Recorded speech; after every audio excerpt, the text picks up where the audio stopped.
Proposition 53.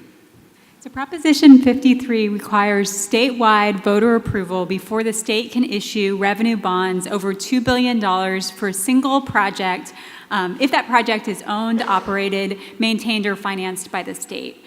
So just to step back a little bit, the state funds its infrastructure in a couple of different ways. Sometimes the state just spends cash. It just spends the dollars that it has in its bank account right now, basically, on infrastructure. But other times the state borrows money. And the main way that the state borrows money is through the issuance of bonds. You've already heard a little bit about bonds from my colleague here. That's one kind of bonds, general obligation bonds. So general obligation bonds are backed by the full faith and credit of the state, and typically the state repays these bonds using its general fund, which is basically its sort of main operating account, the account it uses to pay for all kinds of state services. But sometimes the state issues another type of bond, and this type of bond is called a revenue bond. And the way revenue bonds generally work is they're repaid not from the state's general fund, but from the revenue stream generated by a project. So kind of the classic example of a revenue bond is you could issue one to build a bridge. And if you issued a revenue bond to build a bridge, you'd repay that revenue bond using the tolls that users of the bridge pay every time they cross. So historically, and actually in current law, there's a voter approval requirement for general obligation bonds, which is why voters are being asked to vote on the school bond this year. But there isn't a voter requirement for revenue bonds. So this would just change that, and basically it would require a voter approval for basically certain very large revenue bonds issued by the state. So in terms of the fiscal effect, we noted that the fiscal effect is really uncertain in this instance. And one thing to keep in mind when thinking about the fiscal effect of this measure is that $2 billion is a very high threshold. We don't think that there are very many projects that will be covered by this measure, probably a relatively small number. And so a lot's going to depend on the specifics of those projects, what happens. It's possible that those projects could move forward even with this measure. So it's possible that voters, even if those projects qualify under this measure, voters might approve them, they might move forward anyway. In that case, there would be very little fiscal effect on the state.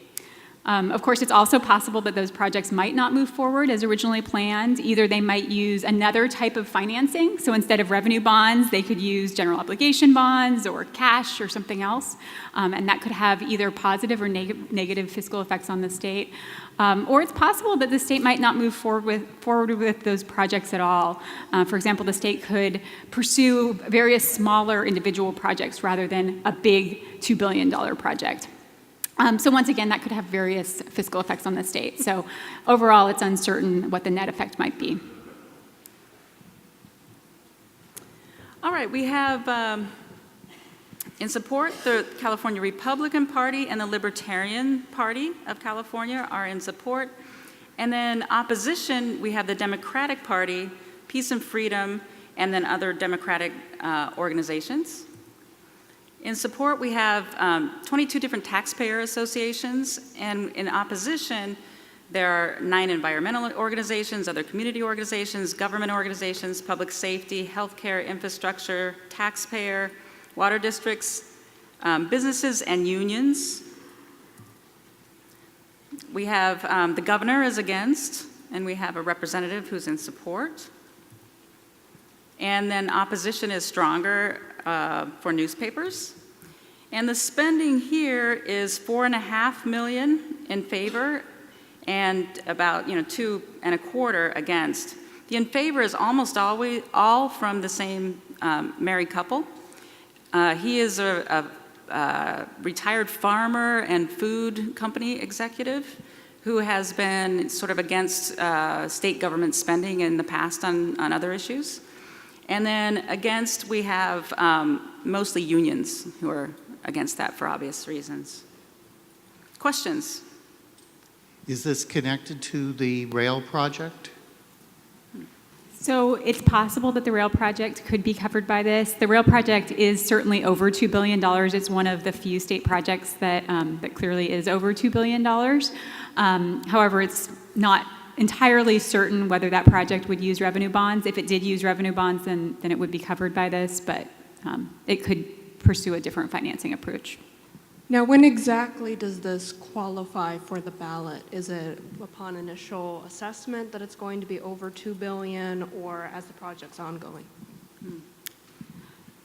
So before the bonds could be issued, they would have to receive voter approval. So basically, the State Department that's in charge of the project would have to make a determination about whether they thought the project would be covered, and then if they thought that it would be covered by this, they would have to seek voter approval. I think it's also worth noting that typically, before you issue bonds, you need basically attorneys to weigh in and say that those bonds are going to be valid. And so that's something that would probably have to happen as well. Basically, the bonds counsel, the attorneys for the bonds would say, well, we think that this project wouldn't be covered, and so we think it's okay to go ahead and issue those bonds without voter approval. Or they might say, look, we think that it could be covered by this measure, so you do need to go seek voter approval. Great, thank you.